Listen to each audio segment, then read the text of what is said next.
Hello guys, today we're going to talk about the movie Pumpkinhead. This movie's it's a very interesting movie. It was released in 1998. 1998? That's weird. Hold on a sec. I'm sorry, 1988. That's better. It's rated R, so no kids. Don't show your kids this. It's an hour 26 long. It's not a long movie.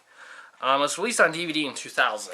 The movie is 6.2 out of 10 on IMDb with about 17,000-ish user votes. It has no Metacritic, though. It stars Lance and Henriksen, who was in the Alien and other Alien movies, and like a gajillion other stuff. This guy's been in fucking every single thing ever. And it also stars Jeff East, who played the young Clark Kent in Superman, and he was in some other stuff too. It was directed by Stan Weinstone, who he's not a director, he's a special effects guy. He did the special effects in Terminator 2, along with a lot of other notable movies with great special effects. The movie has 67% on Rotten Tomatoes, so it's on the ripe section of it with about 21 critics, and 48% by audience, about 700-ish audience people.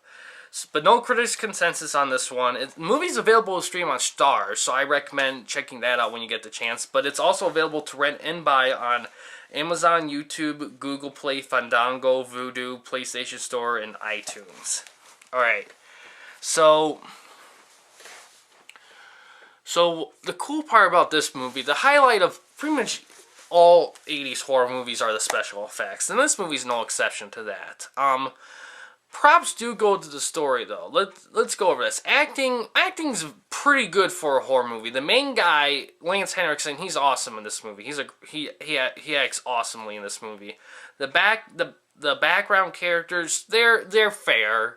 The group of teenagers, they're pretty solid for the most part. They get the job done.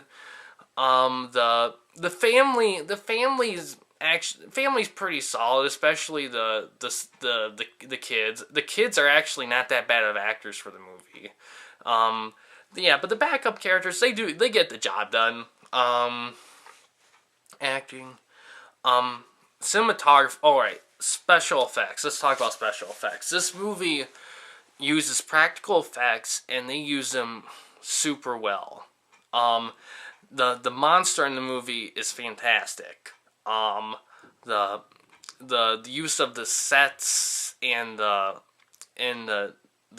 gore and everything is pretty well done, but they went to a different choice. They actually had the gore downplayed in this movie, believe it or not. The movie actually, believe it or not, isn't a very gory movie. I mean, there's blood. Anytime a person dies, there's a bit of blood. There's blood. They get scratched up, but it's not like Saw or anything where people are getting dismembered or guts are getting spilled. It's not that kind of horror movie. It's more of a story-driven horror movie. Basically, without getting too much into spoilers, I'll try to maintain what's in the synopsis of the movie, the quick little what's the movie about. It's pretty much the main character, he seeks someone to help him put a spell to get revenge on a group of people because they wronged him. And it works, but at a cost. That kind of thing. But the story is actually one of the better horror movie stories because it deals with something very relatable to a lot of people, the loss of the loved one, and the lengths you would go to avenge that loved one.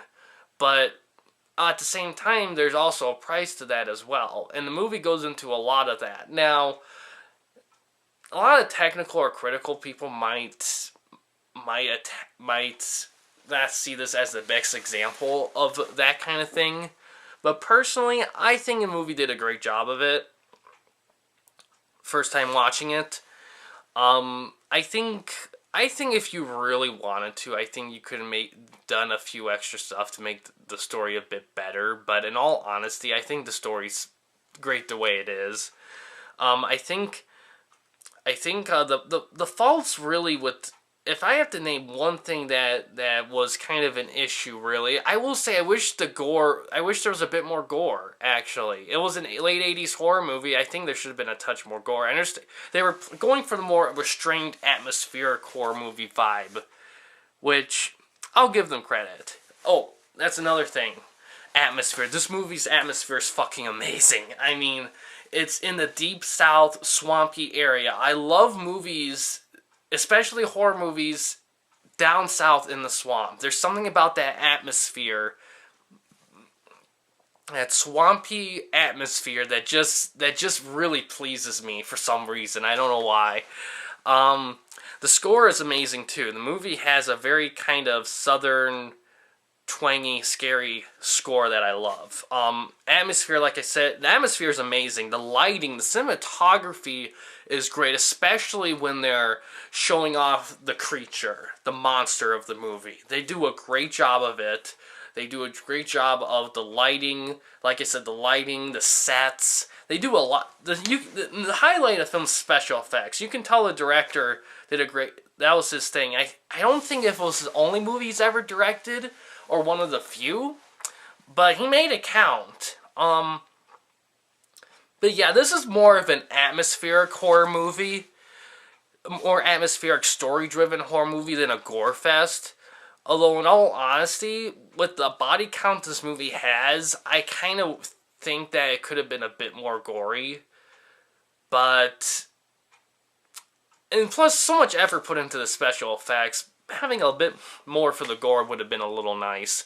But in all honesty, I could rewatch that movie again. I could have zero problem with the restraint on gore. So keep that in mind.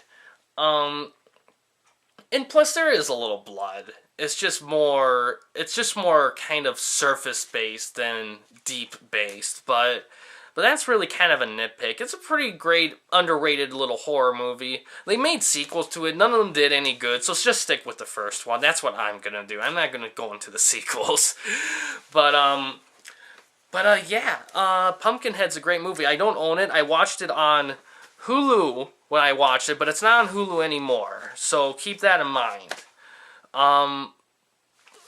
DVD-wise, I've seen copies of it around, especially in FYE. I don't know about Walmart or Myers, though. You might have luck during the Halloween season, but outside of that, you might struggle there. You could find it online on DVD. However, I do recommend checking this out on Blu-ray because it's such special effects driven, but I haven't really seen a Blu-ray version of Pumpkinhead, really. I might have seen a few, but it's mostly straight DVD. But even then, you should be fine with just DVD, if that's your only option. But yeah, that's all I have to say about it. I recommend it, and check it out if you check it out. And yeah, thanks for watching. Please subscribe and like the videos, and have a good day.